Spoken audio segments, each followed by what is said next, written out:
আসসালামু আলাইকুম। আমার হাতে যে বোর্ডটি দেখতে পাচ্ছেন পিসিবি হোল্ডারে বসানো আছে, এইটার মডেল হচ্ছে আইটেল A70। এই ফোনটার সমস্যা হচ্ছে বোর্ডটি ফুল শর্ট। আপনাদের একটু দেখাই, আমি মিটারটা বার্জার মোডে নিয়ে নিচ্ছি। তো এখানে আমি যখন ব্যাটারি কানেক্টারে ধরতেছি, দেখুন বিপ দিচ্ছে, অর্থাৎ এই বোর্ডটির ফার্স্ট লাইনে সরাসরি শর্ট আছে এবং ফুল শর্ট।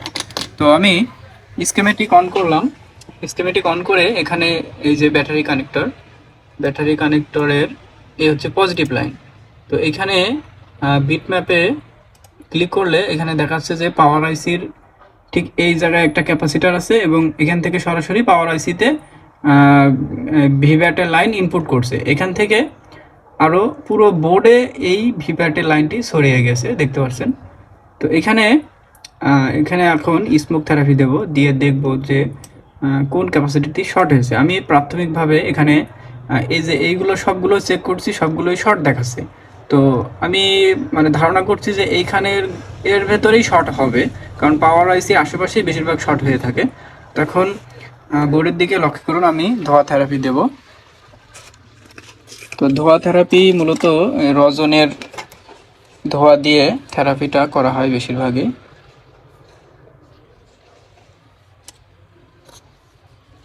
তো আমি মূলত এখানে পাওয়ার আইসির পাশে যেই ক্যাপাসিটারগুলো আছে এইগুলোতেই ধোয়া দেওয়ার চেষ্টা করব, করে চেক করব যে শর্টটা কোথায় দেখাচ্ছে। এই লাইনটা কিন্তু অনেক সেকশনে চলে গেছে, সব সেকশনেই মোটামুটি লাইনগুলো আমি মেপে দেখলাম যে শর্ট দেখাচ্ছে যতগুলো লাইন আছে।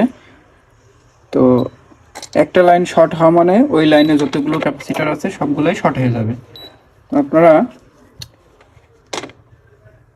তো আমার কাছে একটি শর্ট কিলার আছে, এই শর্ট কিলারটি এখন আমি এখানে ইউজ করব। তো এটা হচ্ছে 4.2 লাইন, অর্থাৎ এখানে আমরা 5 ভোল্ট সরাসরি ইউজ করতে পারবো। তো এখানে আমি প্রথমে যে পজিটিভ লাইনটা এটা ধরে নিচ্ছি।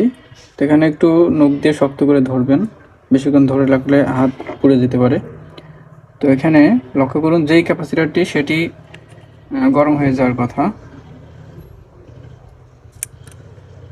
এই যে দেখতে পাচ্ছেন যে পাওয়ার আইসির পাশে যে একটি বড় ক্যাপাসিটার আছে এটা গরম হয়ে যাচ্ছে, ধোয়া উঠতেছে, অর্থাৎ আমাদের এই ক্যাপাসিটারটি শর্ট হয়ে গেছে। এটা এখন আমি রিমুভ করব, রিমুভ করে দেখব যে আমাদের শর্টটা যায় কিনা।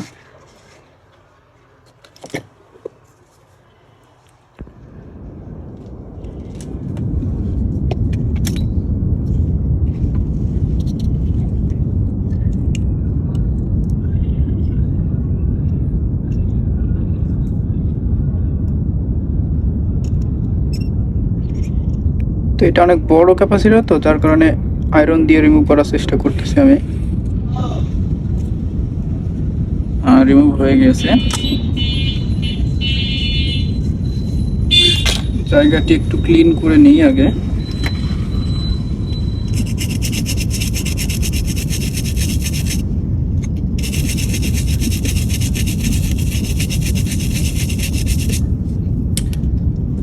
এবার আমি শর্টটা পুনরায় মেপে দেখব যে আছে কি না।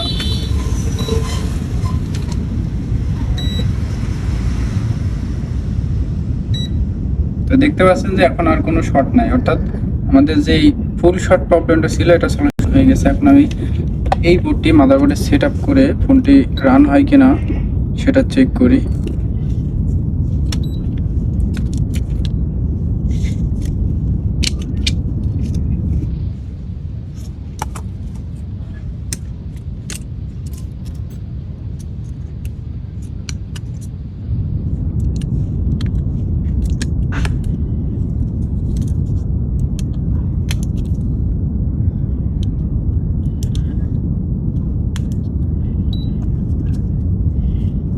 চার্জ আছে কিনা আমি শিওর না, তারপরও সরি, এটা তো ডিসপ্লে নাই।